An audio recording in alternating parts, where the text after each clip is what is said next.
ફાસલો. લેખક અશ્વિની ભટ્ટ. પ્રકરણ 52. છેલ્લા 5 વર્ષથી હું હરીશને અવારનવાર મળતી આવી છું, સરજુએ કહ્યું. જીગરના કાન સરવા થયા. છેલ્લે હું તેને 3 અઠવાડિયા પહેલાં મળી હતી અને ત્યારે તેણે મને કહ્યું હતું કે તું છૂટવાનો છે, અને એટલે જ તે દિવસે જ્યારે તું જેલમાંથી બહાર નીકળ્યો ત્યારથી હું તારો પીછો કરતી હતી. મને હરીશે જ કહ્યું હતું કે પોલીસ તારો પીછો કરશે, અને એ સિવાય રઘુનંદન મિશ્રનો આદમી મારો પીછો કરશે. એ જ કહેવાનું હતું ને? જીગરે પૂછ્યું. એટલે તને પહેલેથી ખબર હતી? મતલબ કશો નહીં, સીધી વાત છે. Matter of common sense. જો પોલીસને ખાતરી હોય કે હજુ પણ લોકર્સમાંથી નીકળેલી ચીજો અમે લૂંટારાઓએ છુપાવી રાખી છે, તો સ્વાભાવિક પોલીસ પહેલાં હરીશનો પીછો કરે અને પછી મારો. તેવું જ કામ રઘુનંદન મિશ્ર પણ કરે. કદાચ લોકર્સમાં હતી તે ચીજો રઘુનંદન માટે ખતરનાક છે, પણ મિસ સરજુ દિવાન, મને એ સમજાતું નથી કે તમે શા માટે મારો પીછો કરી રહ્યા છો? સરજુએ રૂમાલ ઉઠાવ્યો, ગાઉનનું ઉપરનું બટન ખોલ્યું અને ગળા પર રૂમાલ ફેરવીને ક્રીમથી ચીટકાયેલી ચામડી લૂછવા માંડી. જીગરને હલાવી નાખવાનો એ પ્રયત્ન હતો એવું તેને લાગ્યું. મને એમ કે તને ખ્યાલ આવ્યો હશે. ખ્યાલ આવ્યો છે તેટલું જ નહીં, પણ તું દેખાય છે તે કરતાં વધારે ચાલાકી કરી રહી છે. પણ મારે તને એટલું જ કહેવાનું છે કે તું સમય બરબાદ કરી રહી છે. જો લોકર્સના માલ માટે તું મારો પીછો કરતી હોય તો મારે કહેવાનું કે એ સમયની બરબાદી છે. મેં બધો માલ આ સરોવરના પાણીમાં પધરાવી દીધો છે, જીગરે કહ્યું. સરજુ ઊભી થઈ. તેણે અરીસામાં પોતાનો ચહેરો જોયો. લાલ થઈ ગયેલા કાનની બૂટ હેઠળથી ક્રીમ લૂછો અને જીગર તરફ ફરી. You are a liar. તું જૂઠ્ઠો છે. તારી આંખો પરથી હું કહી શકું છું કે તું જૂઠું બોલે છે. મારી આંખો અત્યારે એક જ ચીજ જોઈ શકે છે, અને તે સરજુ દિવાનની સુંદર કાયા. જીગર નફટાઈથી બોલ્યો. I hate you. I simply hate you. Sarju બોલી. You can go now. તેણે જીગર તરફ પૂઠ ફેરવીને કહ્યું. તું મને ધિક્કારે તેમાં મારો વાંક નથી. મને ખબર ન હતી કે એ લોકર તારી માનું છે. વિજયારાની દિવાન તારી માં હશે, અથવા વિજયારાની દિવાનને તારા જેવી ખૂબસૂરત દીકરી હશે, તેવી કલ્પના અમે લૂંટ કરી ત્યારે અમને ન હતી. એટલે તને ખબર હતી કે હું કોણ છું, યુ સ્ક્રાઉન્ડલ? મને ખબર ન હતી, પણ આજે જ્યારે તારું નામ મેં સાંભળ્યું ત્યારે મગજમાં ઝબકારો થયો હતો. સરજુ દિવાન. દિવાન અટક સાંભળીને મને ખ્યાલ આવ્યો હતો કે વિજયારાની દિવાન નામની એક ઓરતનું લોકર અમે તોડ્યું હતું. વેલ, પછી 2+2 કરતાં વાર લાગે તેમ ન હતી, અને એટલે જ જ્યારે મેં તારી બેગ ફંફોળી ત્યારે મારી અટકળ સાચી પડી. You are the daughter of Mrs Vijayarani Diwan, aren't you? જીગરે કહ્યું. સરજુ હાથ ઝુલાવીને ઊભી રહી ગઈ. સૂર્યના કિરણો હવે ઝરૂખાની બહાર ચાલ્યા ગયા હતા. સરજુના શરીર પર વીંટળાયેલો ગાઉન જયસમંદ પરથી આવતી પવનની લહેરમાં ઝૂલતો હતો. વેલ, તારી માને કહેજે કે લોકર્સની ચીજો જયસમંદના તળિયે છે. મારી પાસે કશું જ નથી. જેલમાંથી છૂટો ત્યારે 1700 રૂપિયા મારી પાસે હતા. આજે તેમાંની 2 નોટો ઓછી થઈ છે. વિજયારાણીને કહેજે કે મારી પાસે કશું જ નથી. She is dead. તદ્દન શુષ્ક સંવેદનહીન અવાજે તે બોલી. તેની નજર જયસમંદની વચ્ચે સ્નાન કરવા બેઠેલા કોઈ કર્મકાંડી બ્રાહ્મણની જેમ ઊભેલી પહાડી તરફ મંડાયેલી હતી. મારી માં ગુજરી ગઈ છે, તે બોલી. ઘડીભર સ્તબ્ધતા છવાઈ. સરજુની આંખો ઉભરાઈ.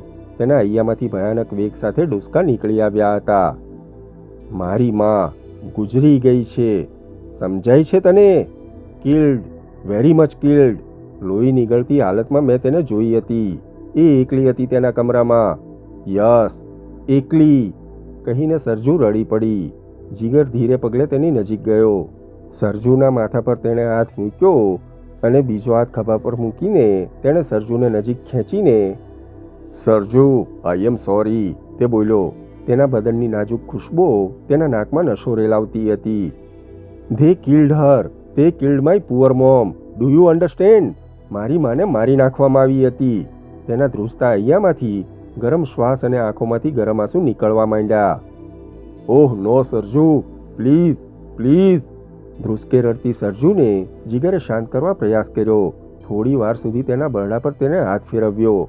હળવેથી ગાલ પર ચુંબન કર્યું અને કાનમાં બોલ્યો, I will meet you in the evening. પછી આપણે વાત કરીશું. સરજુ, તું સ્વસ્થ થઈ જા, સ્નાન કરી લે. તેણે ધીરેથી સરજુના ગળા પર રૂમાલ વીંટાળ્યો. સરજુ તેને વળગી પડી અને મિનિટો સુધી તેણે રડ્યા કર્યું. કદાચ તેની માના મૃત્યુ પછી તે પ્રથમ વખત આટલું રડી હશે.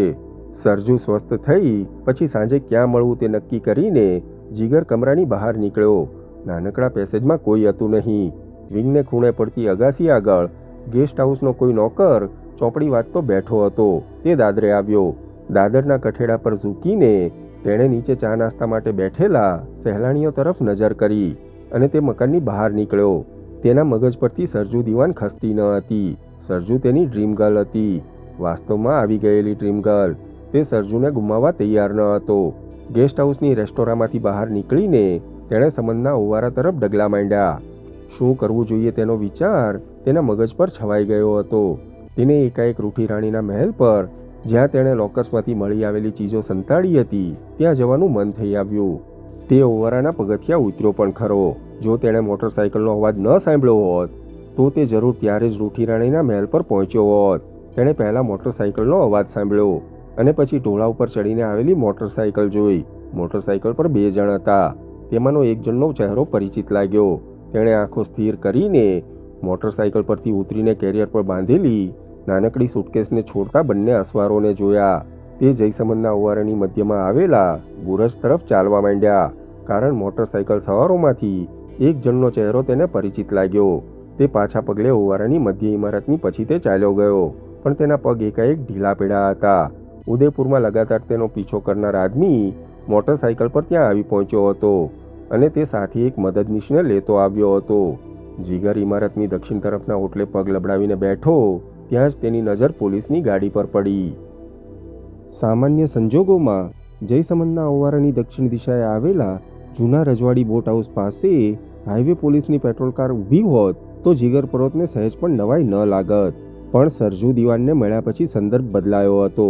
તે જેલમાંથી છૂટ્યો ત્યારે તેને એમ હતું કે બેંક ઓફ મેવાડની લૂંટ બીજા ગુનાઓની જેમ કાયદાના ચોપડાઓમાં ભંડારાઈ ગયેલી એક દુર્ઘટના થઈ જશે, પણ એવું બન્યું ન હતું.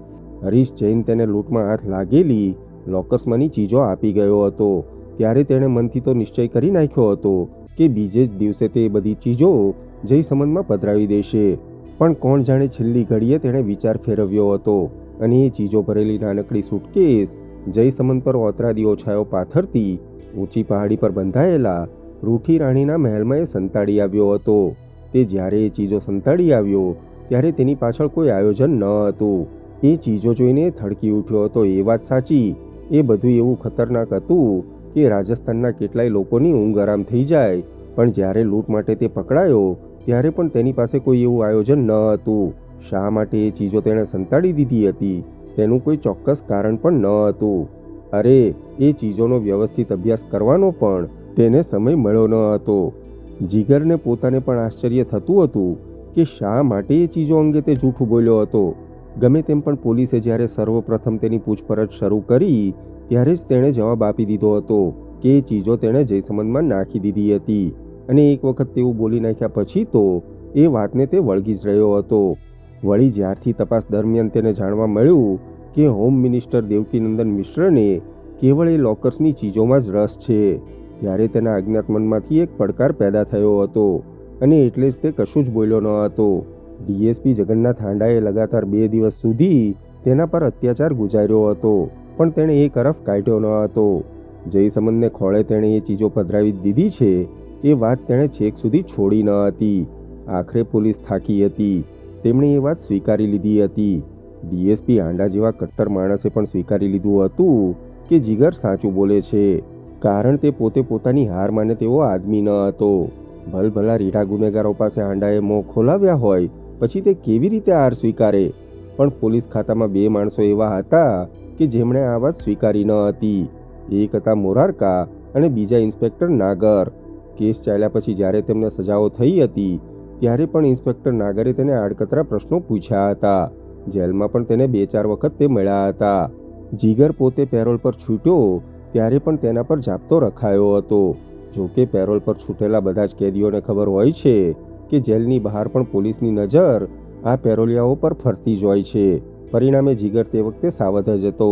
વળી અદાની પ્રતિક્રિયાનો આઘાત જીગરને એટલો લાગ્યો હતો કે જીગરે ત્યારબાદ પેરોલ પર છૂટવાની સવલત લેવાનો જ ઇનકાર કર્યો હતો. જેલવાસ દરમિયાન ઘણી વખત તેણે એ ચીજો વિશે વિચાર કર્યો હતો. તેમાંય ખાસ કરીને રઘુનંદન મિશ્ર વિશે તે હંમેશા વિચારતો.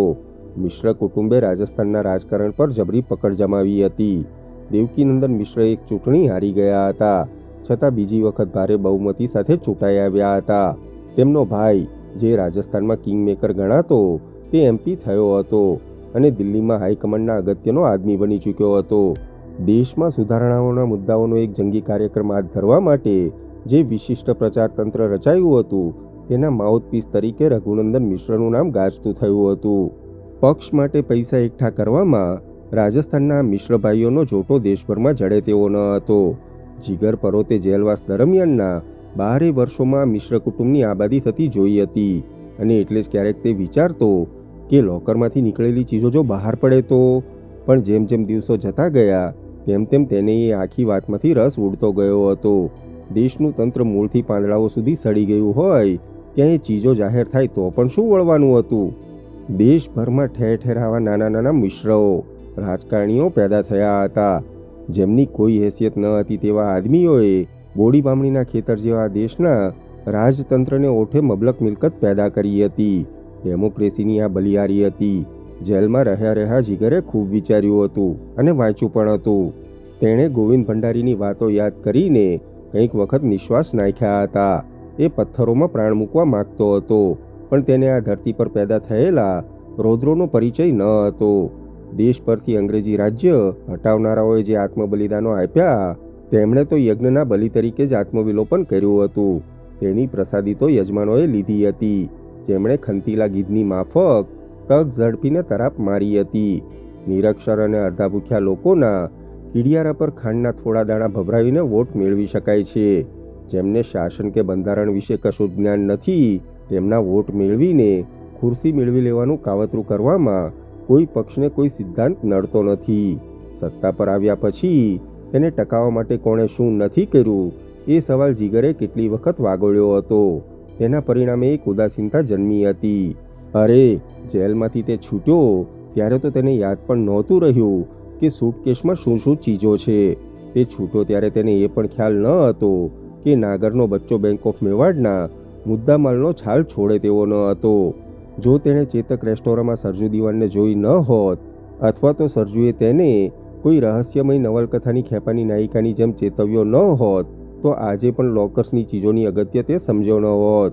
સરજુને લીધે જ તેને ખ્યાલમાં આવ્યું હતું કે લોકર્સમાંથી નીકળેલી ચીજો આજે 12 વર્ષે પણ ધગધગતા સીસા જેટલી ગરમ છે.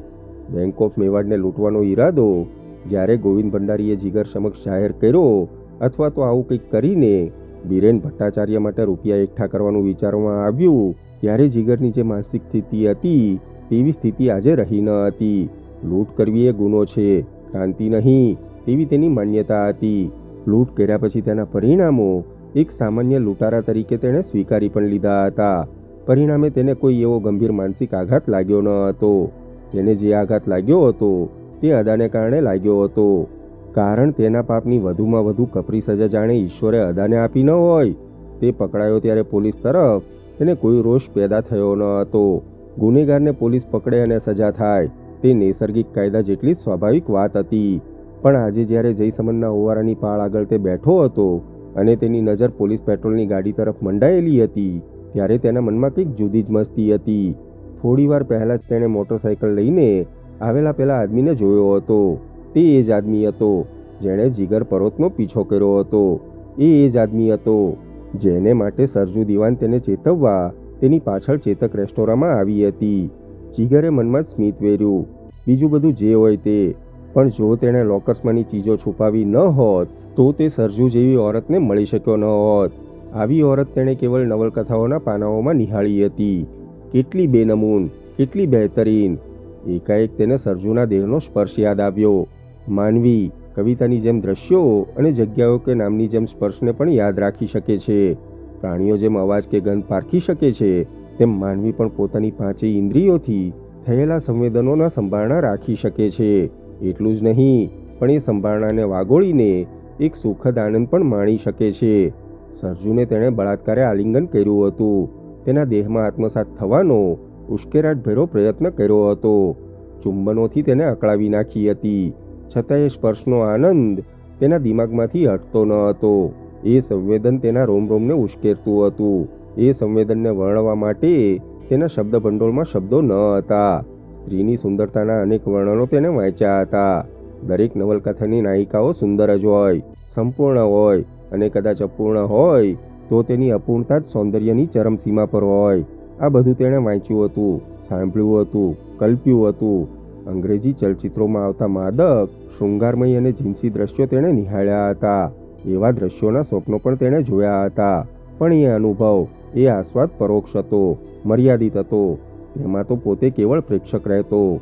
અલબત્ત પ્રેક્ષક થઈ તે અભિજ્ઞાન કરી શકતો, છતાં એ અનુભવ સ્વયં થતો નહીં. જ્યારે સરજુના સાનિધ્યમાં તેને એ અનુભવ પ્રત્યક્ષપણે થયો હતો. સ્ત્રીના આલિંગનનું વર્ણન કરી શકાય છે, પણ એ આલિંગનની ઉષ્મા અને એ ઉષ્માથી પ્રગટતો નિજાનંદ વર્ણવવો અશક્ય છે. સરજુના ઉન્નત, ખૂબસૂરત અને ચુસ્ત સ્તનયુગ્મને ભીંસીને તેના નાજુક ગળા પર ઓઠ ભીડવાથી થતું સંવેદન, તેના હોઠ પર ચુંબન કરવાથી આસ્વાદી શકાતી ખારાશની લાજવાબ મીઠાશ, તેની ચસતસતી જાંઘ સાથે પગ ભીડવામાં નીપજતો ખુશનુમા ઉશ્કેરાટ વર્ણનથી પર છે. એ સામર્થ્ય કોઈ લેખક કે કવિ પાસે નથી એવું આજે જીગરને લાગતું હતું. અને એટલે જ પ્રેમનું સંવેદન વર્ણનથી પર છે. જેમ ઈશ્વરનો સાક્ષાત્કાર એ અનુભૂતિનો જ વિષય છે, તેમ પ્રેમની પરાકાષ્ઠાની એહિક પરિતૃપ્તિ પણ અનુભવ અને અનુભૂતિની બાબત છે. અભિવ્યક્તિના સામર્થ્યની બહારની એ વાત છે. અને એટલે જ પ્રેમ પણ એક યોગ છે, એક અદ્ભુત અવસ્થા છે.